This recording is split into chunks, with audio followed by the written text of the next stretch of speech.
اعوذ باللہ من الشیطان الرجیم۔ قرآن پاک میں یہ واحد حکم ہے درود شریف والا کہ دیگر احکام سے اس لحاظ سے مختلف ہے کہ اللہ نے دیگر احکام میں صرف حکم دیا ہے، جبکہ درود شریف کو پڑھنے کا حکم دیتے ہوئے اللہ نے اپنے عمل کی مثال دی ہے۔ چنانچہ یہاں سے شروع کیا کہ ان اللہ و ملائکتہ یصلون علی النبی،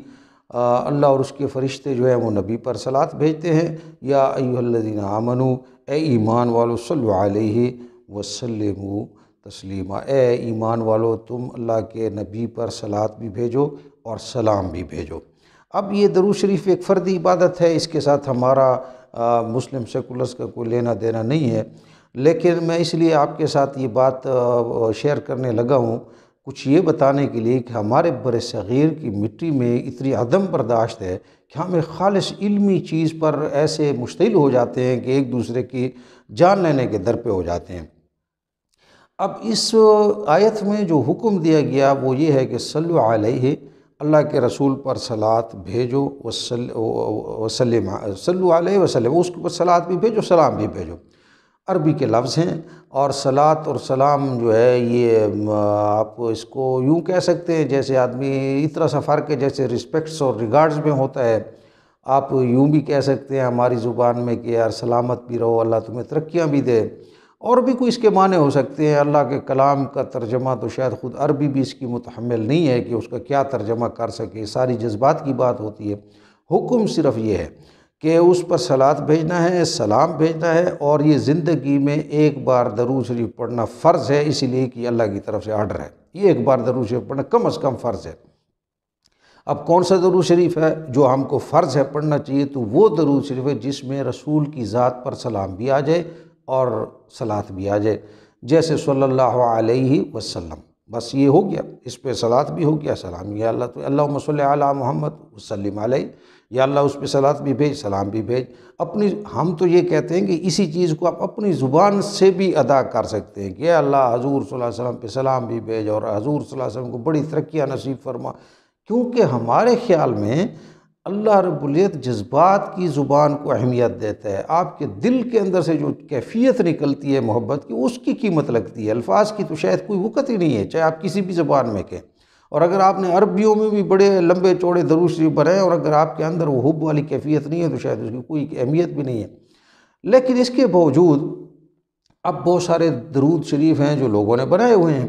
اب اس میں ایک جو بڑا مشہور درود شریف ہے وہ بخاری شریف میں جو ہم کو جس کو درود ابراہیمی کہا جاتا ہے، یہ نماز میں جو پڑھتے ہیں اللہم صلی علی محمد وعلی آل محمد کما صلیت علی ابراہیم وعلی آل ابراہیم انک حمید مجید، یہ درود شریف ہے۔ اور اس کے علاوہ ہم جب چھوٹے تھے تو پتہ نہیں درود لکھی، درود تاج اور یہ لمبے چوڑا، ہمیں ان میں سے کسی بھی درود پر کوئی اعتراض نہیں ہے۔ خود مولویوں کو ایک دوسرے کے درود پر اعتراض ہے کہ اس کے الفاظ سے یہ مسئلہ نکلتا ہے، اس کے الفاظ سے شرک نکلتا ہے، اس کے الفاظ سے بدعت نکلتی ہے۔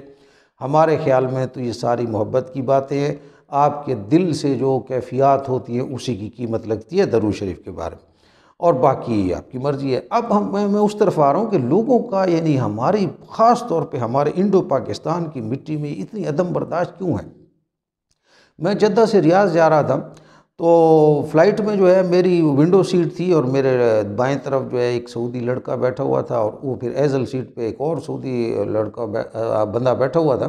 تو یہ جو سعودی لڑکا ہے اس کے ہاتھ میں کتابچہ سا تھا جس کے اوپر لکھا ہوا تھا قواعد الفقہ، اور اس کے اوپر یہ درود شریف پرنٹ تھا، یہ درود ابراہیمی ہے۔ تو سوا گھنٹے کی فلائٹ ہے جدہ سے ریاض، تو میں نے کہا تھوڑا اس کے ساتھ گپ شپ سٹارٹ کی جائے۔ تو میں نے ویسے اس سے کہا، میں نے کہا یہ جو درود شریف لکھا ہوا ہے یہ تمہیں صحیح لگتا ہے؟ تو اس نے کہا کہ شیخ اس میں کیا بات ہے، یعنی یہ تو یہ درود شریف ہے جو بخاری شریف میں آیا ہے۔ تو میں نے اسے ویسے ہی گپ شپ کے لیے کہا، میں نے کہا یار مجھے تو یہ صحیح نہیں لگتا۔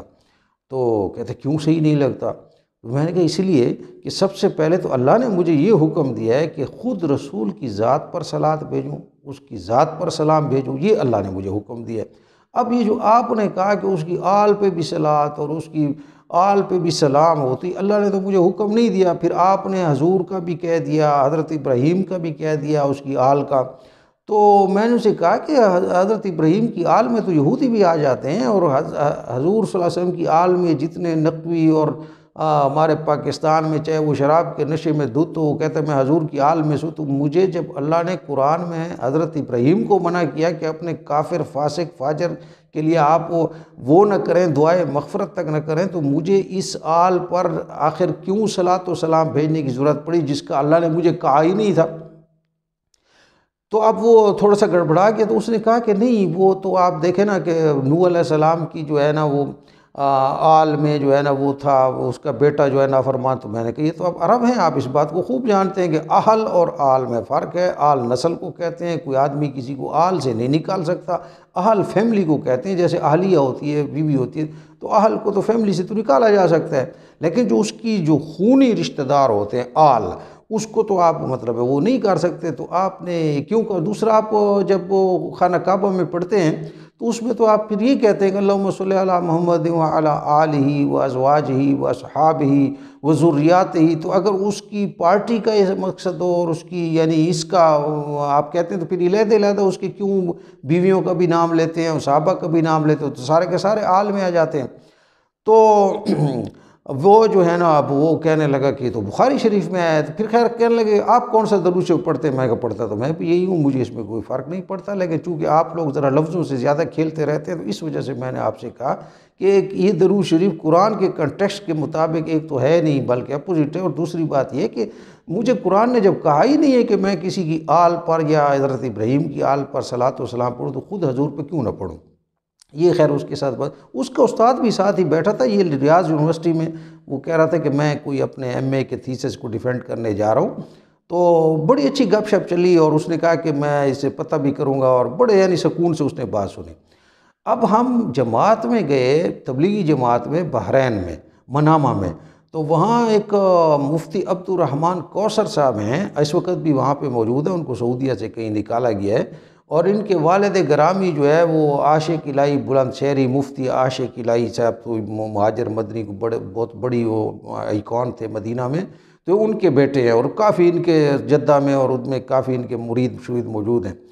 تو وہ مفتی عبد الرحمن کوثر صاحب کو ہماری جماعت کی کسی بندے نے جا کے بتا دیا کہ ہمارے ساتھ ایک بندہ ہے جو درود شریف نہیں مانتا۔ خیر کسی جگہ ہم گئے تو وہاں پہ یہ صاحب بھی اپنے بیٹوں کے ساتھ آئے ہوئے تھے، مفتی صاحب، تو انہوں نے مجھے ایک طرف بلا لیا، صوفے پہ بٹھا لیا کہ جی آپ درود شریف کو نہیں مانتے۔ میں نے کہا جی آپ کے ساتھ تو نہ میری کوئی شناسائی ہے، نہ کبھی بات ہوئی ہے، نہ میں نے آپ سے نہیں، میں آپ کی اصلاح کرنا چاہتا ہوں۔ میں نے کہا جی میں آپ سے اصلاح نہیں لینا چاہتا، میں جماعت میں آیا ہوں، یہاں پہ ہم صرف کسی سے ملنے آئے ہیں، اور باقی اب میں اٹھنے لگا